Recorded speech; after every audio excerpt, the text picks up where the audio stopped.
Hello friends, how are you? So today we are going to do the unboxing of Meizu C9 smartphone and also will review it in a concise manner. So Meizu C9 smartphone was launched in December 2018.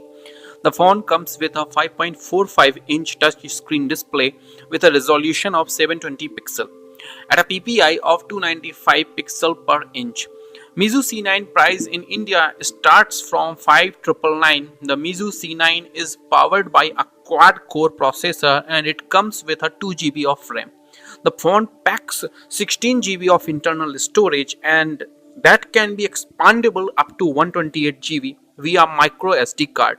As far as the camera are concerned, the Meizu C9 packs a 13 megapixel f2.2 primary camera on the rear and a 8 megapixel front shooter for selfies. The Meizu C9 runs Android 8.0 Oreo and is powered by a 3000 mAh. You can see the box is blue and it is having all the description like the IMEI number, the cost and other details in the smartphone box. It's a normal and regular smartphone box. Inside it we are seeing the main unit, that is the smartphone. It is made up of plastic and it's quite light, I would say.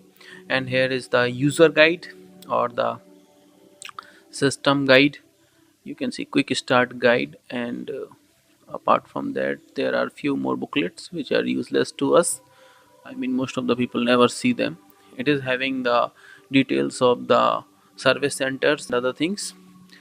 And let's quickly move to other things inside the box. So it is having this charger. It is a regular small charger and I would like to say it is quite handy and a good charger. Apart from this cable, it is quite small and it is not appropriate. Then this battery, the battery is of 3000 mAh and it is a lithium polymer battery. So it is having the phone description like 5.5-inch screen and other details like 2 GB RAM, 13 megapixel camera, 16 GB internal storage, 8 megapixel front camera. You can see the camera is in the round shape in the middle of the body. At the bottom you are seeing the charging connector and on the top you are seeing the front camera and the sensor.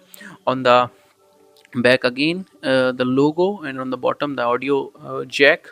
The phone is quite light, as I said previously. This is the SIM card details like the IMEI number, and here we'll have to attach the battery to the phone. Apart from that, these are the SIM card slots, so you can see that you can separately insert the SIM cards and the memory card. It is not a hybrid SIM card slot, so that's not an issue. And this is an expandable memory. We are going to attach a 4 GB memory card to see how it functions with the phone. Now we are starting the phone and phone has taken a while it started. Now the phone is started and it is having that Android standard GUI. There is no custom GUI of Meizu in the phone. While we try to download the apps and see the functionality of the phone, we have observed that phone is responding quite quickly. The touch screen is great, but one thing which I would like to tell you that the phone's battery backup is quite pathetic and there is a GUI fault like in Snapchat and in other applications. The built-in back button and the center button comes above the apps buttons, so it is very difficult to operate them. Apart from that, in a price range of 5999, it is a good phone. If we check the rear camera, it is awesome, I have to say, in that price range. And I have clicked a couple of pictures which I'm going to upload at the end of this video.